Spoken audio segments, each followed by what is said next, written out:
La situación interna en la hermana República de Colombia, así como los enfrentamientos del grupo extremista islámico Hamas en la Franja de Gaza contra Israel, son las dos noticias internacionales más importantes del momento, y sobre ella tenemos que reflexionar. Jamás hablemos solamente de los asuntos del Perú, porque Perú forma parte de una comunidad humana, parte de la comunidad internacional, y todo lo que ocurra cerca o lejos siempre nos va a afectar de una u otra manera. Y para poder dilucidar, reflexionar sobre estos acontecimientos, nada menos que uno de los mejores internacionalistas peruanos para hacernos llegar su punto de vista y, por supuesto, qué vías de solución podrían tener ambos problemas. Me refiero al doctor Miguel Ángel Rodríguez Mackey, con quien ya estamos enlazados aquí en PBO Radio. Miguel Ángel, qué gusto. Un gran abrazo. César, encantado de estar contigo, con todos ustedes. Muchas gracias por la invitación. Bueno, empecemos por Colombia. Tú escribiste una columna, en tu habitual columna del diario Correo, algo muy interesante, la fuerza inteligente para Colombia. ¿A qué te refieres con la fuerza inteligente luego de todo lo que hemos visto, las revueltas, evidentemente la participación también provocadora de agentes subversivos, pero la falta de tino del propio presidente Iván Duque de haber presentado un proyecto de ley de reforma tributaria en plena situación crítica que vivimos cualquiera? Yo creo que si en el Perú se le ocurriera a Francisco Sagasti presentar una propuesta de aumentar tributos, sería pues terrible, lo cuelgan en la Plaza de Armas, ¿no? Cuéntanos un poco sobre ello. Sí, César, efectivamente, a estas alturas del partido ya van 16 días de las revueltas, protestas, enfrentamientos en todo Colombia. Y creo que el presidente, que así como tuvo un reflejo inmediato a los pocos días de retirar el proyecto enviado al Congreso para la reforma tributaria, como muy bien dices, en plena pandemia, eso era un latigazo. Colombia tiene ahora cerca de 3 millones de gentes que han vuelto o están en una pobreza extremis. Entonces, lo que está pasándole ya debe denotar del propio Ejecutivo, del propio Iván Duque, una respuesta, yo no diría pues conciliadora, porque aquí no hay partes en el estricto senso de una negociación, pero quien tiene que dar el primer paso para lograr el objetivo inmediato, calmar toda Colombia. Colombia parece, como le decía en otra columna también, la Roma de Nerón, y esto porque lo que más se está exportando es la represión.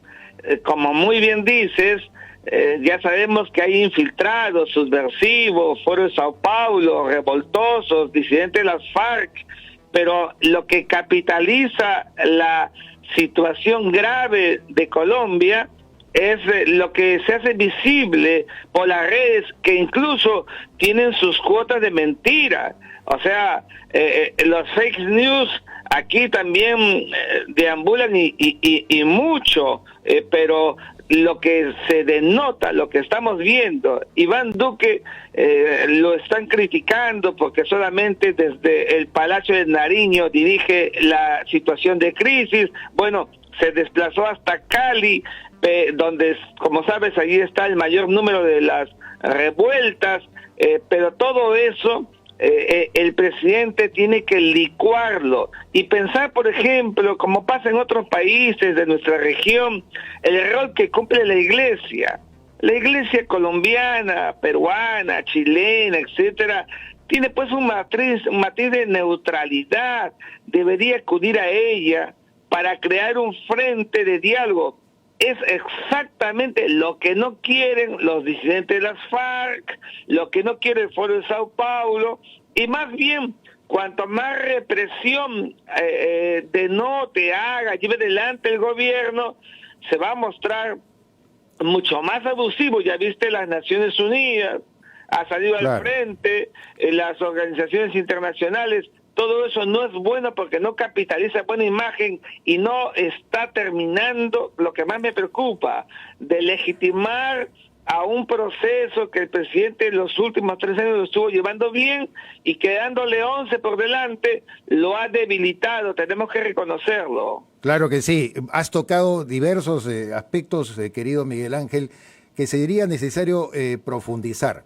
En principio, aquí han confluido diversos sectores tras las protestas, es decir, no ha sido solamente una reacción que podemos llamar globalmente ciudadana, sino sectores campesinos, sectores obreros, sectores profesionales, estudiantes, y de lo cual, evidentemente, como ya se ha subrayado, participan también gente que quiere hacer profundizar estas contradicciones sociales en la hermana República de Colombia y sacar un provecho. En segundo lugar, te has referido al desplazamiento de Iván Duque hacia Cali, donde no fue muy bien recibido, e incluso las conversaciones que él ha sostenido con representantes oficiosos, por supuesto, de esta protesta tampoco ha llevado a buen puerto, lo que significa que el liderazgo del presidente de la República ha quedado muy mellado. Y ahí te quería justamente sobre estos aspectos preguntar. Se ha hablado mucho de la solidez institucional de Colombia, su fortaleza democrática, pese a haber enfrentado durante 60 años a las guerrillas y todos los problemas que conocemos. ¿Crees que está en un punto de disrupción la democracia colombiana a raíz de estos sucesos? Mira, es un tema bastante delicado. Yo creo que si no la democracia, sí el presidente, porque comprenderás que cuando el interlocutor deja de ser un hombre fuerte, sólido, que dé y muestre ponderación, equilibrio, entonces ahí está el problema. Y claro, en el caso colombiano es más sensible todavía porque acaban de salir ellos de una etapa muy violenta, como fueron los años de la subversión manifiesta por las FARC y el Ejército de Liberación Nacional. Yo estuve el mismo día en que había llantos de alegría, el 1 de octubre del año 2016, en que se lleva a cabo el plebiscito por el acuerdo de paz, y entender la dimensión de salir de la violencia para entrar a una fase de tranquilidad y que ahora se pueda perder, provoca evidentemente muchas preocupaciones notables, y el presidente está debilitado. Claro, tiene Estados Unidos como el gran mecenas, y que para muchos en geopolítica convierte a Colombia en un enclave de Estados Unidos, y que uno dice, no le va a pasar nada a la democracia porque Estados Unidos está allí. Mira, Estados Unidos sabe, como dice Henry Kissinger, cuándo meterse, cuándo involucrarse. Acaba de ganar Arce en Bolivia, y Estados Unidos ha tenido que respetar. En su momento, al comienzo, ganó Hugo Chávez en 1998 y Estados Unidos tuvo que mirar. Aquí estamos frente a una situación que evidentemente no tiene una raíz en su accionar democrática, sino más bien la virulencia que quiere aprovechar la subversión, y el presidente, que hasta ahora tiene firme apoyo de las Fuerzas Armadas, pues debe de capitalizar y apoyarse en eso para entrar a la etapa del diálogo. Faltando 11 meses para que su gobierno concluya, él tiene que asumir que su rol en estos momentos es calmar la situación que vive el país. De lo contrario, mira, nadie te aguanta 16 días más de una situación de esa naturaleza. Y le van a encontrar hasta las flaquezas que no puedan ser racionales en el manejo político, siendo un hombre joven, siendo un hombre con mucha preparación, con estudios afuera, igualito nomás porque Colombia es un país que ha atravesado por una fractura interna, y hoy día los que están al otro lado de la orilla, con Petro a la cabeza, bastante solapado, quieren tumbarse al gobierno. Así es, Petro, el exalcalde de Bogotá, además que es un hombre de tendencia radical. Hay sectores que están pidiendo el adelanto de elecciones también en Colombia. ¿Tú ves factible que si Iván Duque no domina esta situación, con la habilidad que lo hacía además su mentor, el expresidente Álvaro Uribe, que pese a ser también de unas posturas muy extremas, combatió mucho los acuerdos de paz también con la FARC, con el Ejército de Liberación Nacional, y sin embargo sabía sobrevivir Álvaro Uribe siendo más ducho políticamente? ¿Crees que Iván Duque podría sobrevivir o podrá sobrevivir a este pedido cada vez creciente de ciertos sectores para que se produzca un adelanto de elecciones? Mira, en política tienes que maximizar en función de las cosas que tienes polarizadas. Si hay pretensiones subversivas por realmente producir el derrumbe del gobierno, el derrumbe de Iván Duque, su caída. Mira, adelantar elecciones en medio de todo el fuego que hay, con el único objeto de calmar la situación, puede ser un escenario que él tendría que valorar. En estos momentos, él tiene que contrarrestarlo mostrándose, dialogando, tratando de hacer un ejercicio con las fuerzas vivas democráticas, porque la gente sale a las calles, no todos son terroristas, la inmensa mayoría es la gente de buena voluntad que siente el estrago de la pandemia, siente el estrago de lo que el país está viniendo, sufriendo en los últimos años, y habrá que saber distinguirlo. Allí es donde está la muñeca, y Álvaro Uribe, a quien conozco muy bien, y es un presidente con mucho talante, pues por eso lideró y llevó a Colombia adelante en una etapa muy difícil, dejándole a mi juicio el plato servido al presidente Juan Manuel Santos. Pues seguramente lo tendrá que asesorar, apoyar como hombre mayor, con mucha experiencia en estos temas, estos manejos, que podrían coadyuvar a crear el clima inmediato, lo urgente, tranquilidad. Ahí está el objetivo. Yo he tenido la ocasión también acá en Perú, Miguel Ángel, de conocerlo al presidente Uribe. Vino a dar una charla a una convención minera en Arequipa. Yo era moderador ahí y el amigo Roque Benavides tuvo la fortuna de invitarme a un almuerzo con él y conversamos largo justamente cuando él rompe con Juan Manuel Santos. Ya Juan Manuel Santos era presidente. Y lo curioso es que Iván Duque estaba ahí presente en ese almuerzo y nadie le dimos pelota. Tenemos fotografías con Iván Duque, que era el asistente, entonces el cargamaletas, vamos a decirlo con toda claridad, del señor Álvaro Uribe. Y me sorprendió que, siendo, como tú bien dices, una persona, un muchacho para mí, ¿no?, bastante cuajado en el terreno internacional, estaba sentado a mi derecha. Yo le pregunté a Iván Duque qué había hecho por la vida y me contó todo su itinerario en organismos internacionales, el Banco Interamericano de Desarrollo, etcétera. Pero al momento que Álvaro Uribe abría la boca, pues Duque era un sepulcro, silencio total.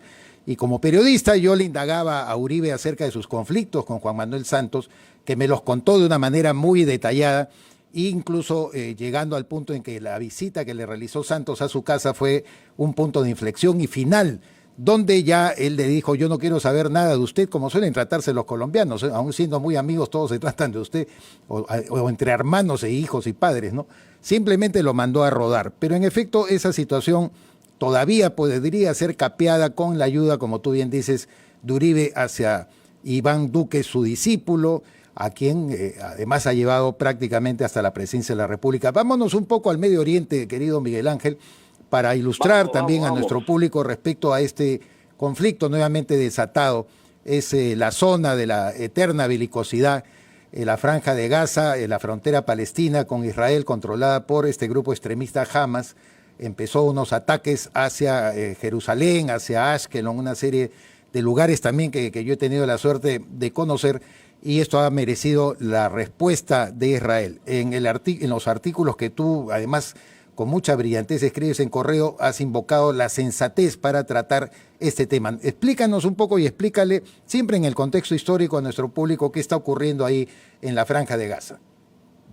Claro que sí, César. Fíjate, en primer lugar quiero decir que esa columna que acabo de escribir sobre sensatez para Jerusalén, que está referido a uno de los temas neurálgicos del problema, el problema entre Israel, que es un Estado desde 1948, cuando Ben Gurión, el 14 de mayo de ese año, pues proclama la independencia del Estado sobre la base de una fórmula que había creado la ONU para que se constituyeran dos estados, el de Israel y el de Palestina. Los palestinos no estuvieron de acuerdo y al día siguiente los británicos dejaron todo el territorio de la Palestina, donde hubo el famoso mandato británico sobre ese territorio, derivado de la Primera Guerra Mundial. Le declaran la guerra a Israel y hay hasta adelante años muy difíciles,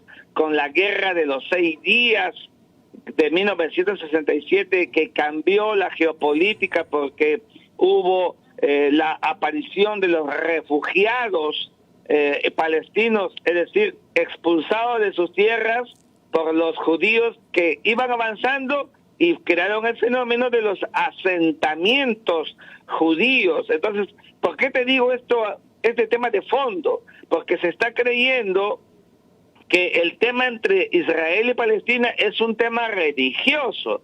No es un tema religioso, o por lo menos el asunto religioso es una de las variables, pero el tema de fondo tiene que ver con los territorios ocupados, con el desplazamiento de los refugiados y con la afirmación de los asentamientos judíos en el tiempo, que ha habido muchas resoluciones de las Naciones Unidas condenándolo, etcétera. En el asunto específico de lo que hemos visto que ha desatado toda esta ira colectiva con manifestaciones recíprocas, se debe que justo al culminar la etapa del tiempo de Ramadán, que es también la ceremonia, la fiesta religiosa más importante, la más sagrada del mundo islámico. Exacto. Ha coincidido, claro que sí, con la fiesta de la bandera de los israelíes que proclama sus gestas. Y entonces, claro, en este marco, la ciudad antigua que conocemos muy bien, la ciudad antigua que tiene los tres epicentros de las religiones, del monoteísmo histórico, del Islam, el Domo de la Roca donde partió en su momento Mahoma en un caballo alado a los cielos, dice el Islam, el cristianismo que es el Calvario, la casa, el centro del Santo Sepulcro donde Jesús muere y resucita, y el Muro de los Lamentos que es para los judíos el punto culmen máximo de la visión totémica del Mesías, de Dios. Entonces hay una cuestión álgida. Normalmente en el templo del monte, en la zona de la mezquita, los árabes le tiran piedra a los judíos que están rezando abajo. ¿Te imaginas ese escenario? Y entonces todo esto ha originado una vorágine de una Palestina que está, a mi juicio, muy crítica, porque en Palestina debería haber un solo gobierno, un solo poder central, con Abu Mazen en Cisjordania, pero resulta que el otro lado, que están separados, por supuesto, por Israel, que la Franja de Gaza está controlada por el Hamas, que para muchos es un grupo terrorista, o lideran una porción bastante subversiva, y ellos, desde la Franja de Gaza, lanzan misiles de reacción a Israel, matan gente, poca, pero matan, y la respuesta de Israel es total, y ha habido, como sabes, en las últimas horas más lanzamientos que han ocasionado muertes. Entonces, todo este asunto, ¿cómo a mi juicio debe abordarse? Como una vez lo planteamos en la propia Israel, cuando hemos estado estudiando la naturaleza de la acción del diálogo por el Cuarteto de Madrid, que está integrado por Estados Unidos, por Rusia, por la ONU y por la Unión Europea, tienen que sentarse a negociar con los dos actores, Palestina e Israel, que no tienen actores o interlocutores válidos. Benjamín Netanyahu, el primer ministro de Israel, que en estos momentos, fíjate cómo es, ¿no? Estaba cayéndose porque no pudo formar gobierno. Con todo lo que está pasando en las últimas horas, lo acaba de fortalecer una vez más. Nadie quisiera en estos momentos que él dejara el poder en Israel, pero sin embargo para los árabes es un interlocutor desgastado, y para Israel Abu Mazen bastante mayor, sin reflejos, y al otro lado Hamas mirados como terroristas, y todos deberían coadyuvar a ver una solución, porque a los ojos de lo que está pasándole es que Israel, Estados Unidos se han dedicado, y eso está bien, a arreglar sus problemas con los países árabes. Se ha hecho con Marruecos muy bien, se ha hecho con Sudán, se ha hecho con Emiratos y así con otros más. Entonces, ¿y el tema palestino dónde está? Están dejándolo de lado, se cuenta, se dice, se murmura, se expresa, y entonces hay una hipersensibilidad, porque el tema de fondo central, donde todo va a terminar, no se resuelve, y entonces todo queda como en 1995, cuando en 93, cuando se llegan a los acuerdos con un Bill Clinton al medio y un Isaac Rabin, luego muerto por un fanático ortodoxo sionista, y en el otro lado Yasser Arafat. Esa fue la última vitrina, espejo de de una expresión realmente de querer la esperanza de la paz para el Medio Oriente, para el problema entre Israel y Palestina. Desde ese momento hasta la fecha han pasado muchos años. Yo estuve en la plena segunda intifada, que fue en el 2002, que es el levantamiento violento de los árabes. No se han vuelto a sentar de fondo con las verdaderas ganas para abordarlo, y creo que aquí Estados Unidos con Joe Biden, que puede tener un nivel de mayor equilibrio que Donald Trump, que se le veía más pegado al sionismo, qué sé yo, puede coadyuvar a promover y a generar un statu quo distinto. Lo inmediato, así como en Colombia, lo inmediato es detener esta ola de misiles de ida y vuelta que se viene produciendo desde la Franja de Gaza hacia Israel, y por supuesto la respuesta de Israel, que en el paquete completo, ¿qué es lo que busca? Le pide a los árabes palestinos que los dejen vivir en paz y que acaben con esa visión de que van a ser extinguidos, como lo dice la propia constitución de Irán, que no es un país árabe sino persa, pero es el mayor país con chiitas del Islam en el mundo. Y al mismo tiempo los árabes le piden a Israel que entregue, que desocupe los territorios que les pertenecen. Yo creo que a los dos les pertenece todo, porque la historia ha sido así. La Palestina ha sido el lugar el recinto habitual, así como después del éxodo la suerte de ser la tierra prometida también ha sido la casa del recinto de los árabes. Finalmente fueron hijos de Abraham los dos que le dieron ese aliento a las dos comunidades de Ismael y de Abraham y del mundo judío. Así es, y de Isaac. Son las dos fuentes efectivamente que deberían hermanarlos. Bueno, solamente falta mencionar el antecedente histórico previo a la independencia declarada de Israel por Ben Gurión, como tú bien has recordado, Miguel Ángel, en mayo de 1948, a la resolución de Naciones Unidas que determinó la partición de los territorios palestinos, que fue en noviembre del año 1947. Tú sabes muy bien que un peruano, Arturo García Salazar, padre del que fuera después canciller Arturo García García, en la época de Morales Bermúdez, diplomático por supuesto de carrera, fue uno de los miembros de la UNOPS, este organismo creado por Naciones Unidas, conjuntamente con otros miembros también, Osvaldo Araña, por ejemplo, de Brasil, Osvaldo Araña presidió la sesión famosa de Naciones Unidas en la cual se aprueba esta partición, pero hubo representantes de Paraguay, de Uruguay, peruanos y guatemaltecos. Recuerdo a una familia García Granados, porque yo tuve ocasión de estar precisamente al cumplirse 60 años de la partición de los territorios palestinos. Mi punto de vista, tú lo puedes objetar y con eso terminamos esta conversación, es que esa delimitación no se hizo bien. Hay sectores dentro del pueblo israelí que lo reconocen. Si uno mira el mapa y tal como se determinó la delimitación de los territorios palestinos y de lo que le corresponde a Israel, me da la impresión, querido Miguel Ángel, que no se hizo bien, y ahí está probablemente la mata de esta situación conflictiva. Como bien señalas, Ben Gurión dijo: de una vez hay que aprovechar el momento. Ben Gurión era tan inteligente, proclamó la independencia y al día siguiente le declararon la guerra a todos los vecinos árabes. Entonces es una situación de verdad que tiene largos años de inestabilidad y que hasta ahora, como bien has relatado, no se ha podido solucionar.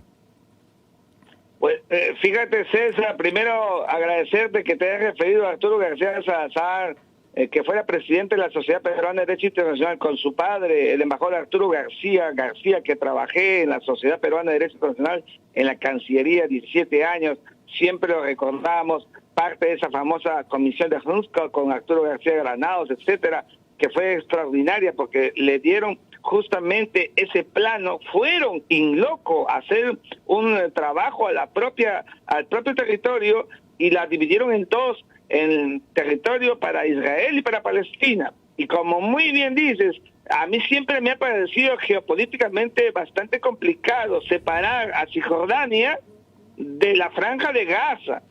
Es decir, los territorios, sobre todo de una zona, primero pequeña y segundo sensible, no ha sido el mejor Mira, en estos momentos en el territorio de Israel, dentro de Israel, tienes árabes israelíes que son más o menos 2 millones de los 9 millones de habitantes que tiene Israel. 2 millones son árabes israelíes. ¿Quiénes son ellos?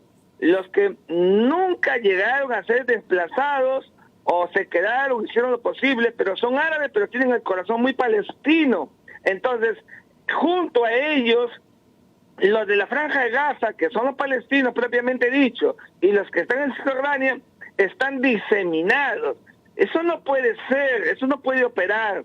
Entonces, las delimitaciones y las demarcaciones, como no están completadas, ahí está el problema de fondo, porque si no están completadas, mi querido César, no cualifica, según Israel, porque la mayoría del mundo pensamos distinto, que no es un Estado Palestina. ¿Te das cuenta? Cuando Palestina tiene todos los elementos, por alguna razón ya es un miembro observador de la ONU, pero no es miembro pleno por estas oposiciones que todavía hay. Allí es donde debería trabajarse el escenario de fondo, y el Cuarteto de Madrid, que tiene grandes especialistas europeos que conozco muy bien, deberían meterle mano para otra vez sentarse en la mesa de negociación y ver el tema de fondo de los territorios y ver el tema de la negociación de Jerusalén, que debería ser, por la sensatez de la circunstancia, un territorio, un espacio con una autoridad internacional,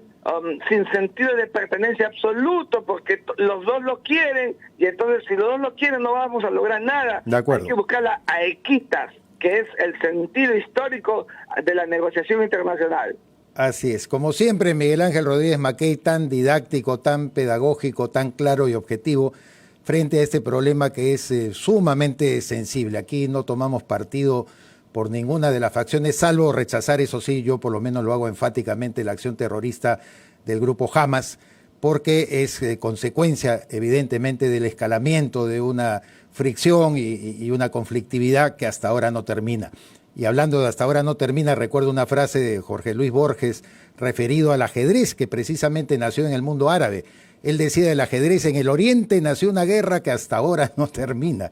Y esto parece ser el conflicto de Israel también con Palestina. Es una guerra que hasta ahora no termina. En el ajedrez las variantes han ido modificando, mejorando, optimizando, y por lo tanto esa guerra continuará. Muchísimas gracias, Miguel Ángel, de verdad un gusto siempre conversar contigo. Gracias, César. Buenos días. Muy buenos días. Ha sido Miguel Ángel Rodríguez Mackay, un gran internacionalista, dándonos cuenta de lo que está ocurriendo en la hermana República de Colombia y también en la Franja de Gaza, en los territorios ocupados en frontera de Palestina con Israel.